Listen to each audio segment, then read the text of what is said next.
Well, folks, hello and welcome back to Relaxing Woodshop. So this is part 3 of our Tudor Doll House recreation at 1 to 12 scale. So on the very first video, you probably remember that we bought brand new pieces of 2x2, centimeters that is, not inches, and then we distressed them, beat the life out of them, whatever else you want to call it, and then we stained them in order to catch all those marks and grains. So now it is time to actually build the skeleton, the frame, all in beautiful wood.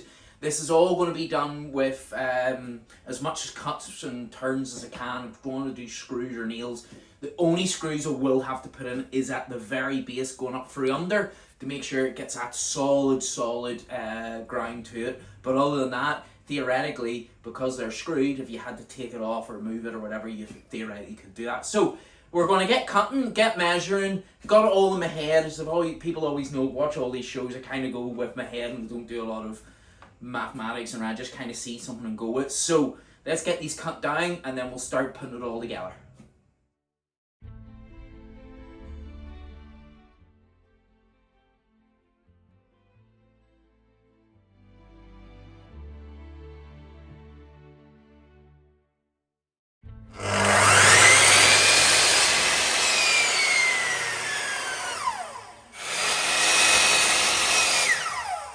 Okay, folks, so as you can see, we're now loaded in our lots. So we have 1, 2, 3, 4, 5, so 8 of these. If anybody asks for the measurements, I can get them. 4 of these, 4 of these, 4 of these, and now we have 10 of the big ones. Now, if you look carefully, there's a couple that I've had to add on, so I'm going to have to get them stressed and painted.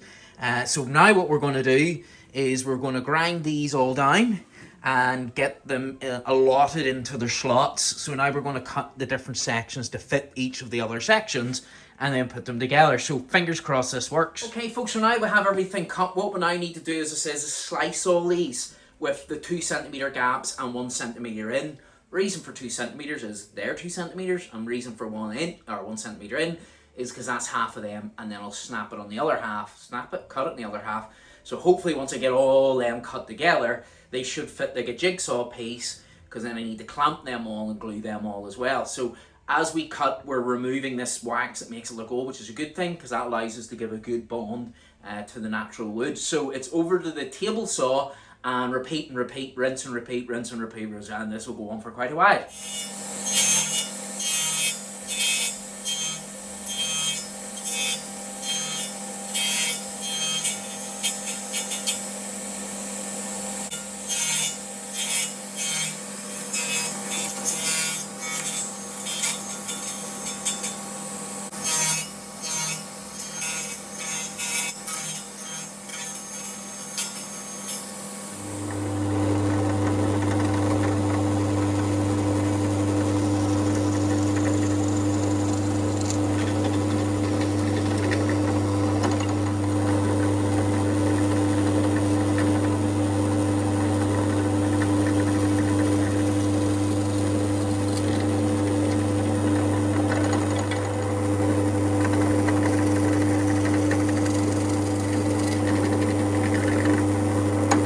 Okay, folks, so now we want to drill through our plate. This is the only section I'm hoping I'll only have to put screws in, but I just want to make it super supportive. So the original bit that we cut that goes on the ground level, obviously this bit hangs out, but these bits don't. So we'll go half of these and that will be our drill line. Nice and easy.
Okay, folks, so we have everything together, and you'll notice there are a few missing because I have practiced it in another one, and I'm not going to lie to you, they are a very, very close fit, very close fit, so I'm just going to see how way that's going to work out as we move forward. So what we're going to do now is we're going to put together one of the frames. Now, if people ask me, where'd you get all this from, this is literally, I'm not joking, this is out of my head, so I really hope that this works when I'm putting it together like that. And we need a lot of clamps.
Okay folks, so we now have the 4 frames. Trust me, that took weeks, and that's why there's a bit of a delay, because it took quite a long time. So as you can see in the inner ones, we made them all flush with the wee grommets, or whatever you want to call them, and then we left them slightly out for the outer walls, because we're going to kind of do a bit more chisel on them. I know you see me do a bit more chisel on, and then we'll then repaint the wee bits that were damaged. So now what we need to do is get all 4 of these into the actual floor itself, see if everything lines up, and then I've got a couple more wee slats to put in, but you don't need to worry about that. It's just to see how it looks in its entirety against that. So let's have a go.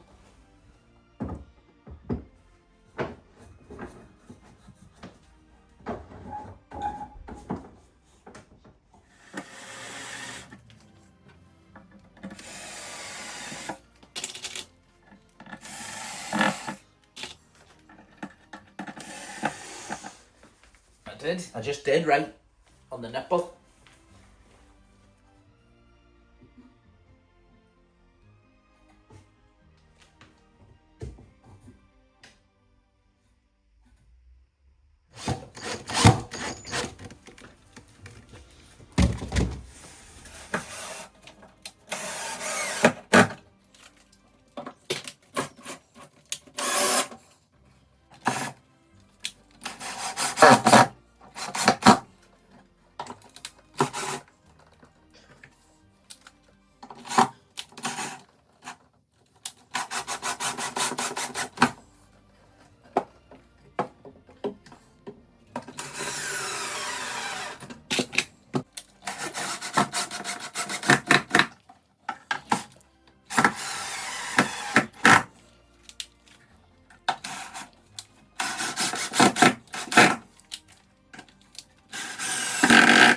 So folks, there we have it for another week at the Relaxing Woodshop. As you probably noticed at the very last minute, I had to call in help.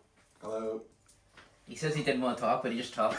So, yeah, so look at this. So we are level 1, which is going to be the bar. You can see there's the big hall area for drinking.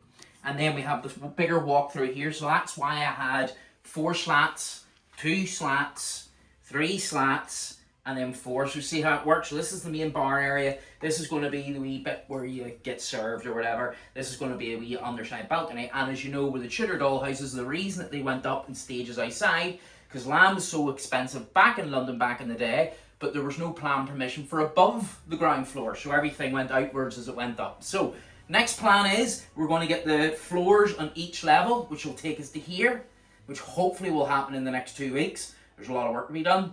Then from there, we're going to make the roof. And then I still really want to make it out of thatch, but it's becoming a problem trying to find thatch or reeds or whatever. So I don't know where to get them from, but we'll deal with that at a later stage. So guys, thank you so much, and we'll look forward to seeing you next time On the Relaxing Woodshop. Take care. Bye-bye.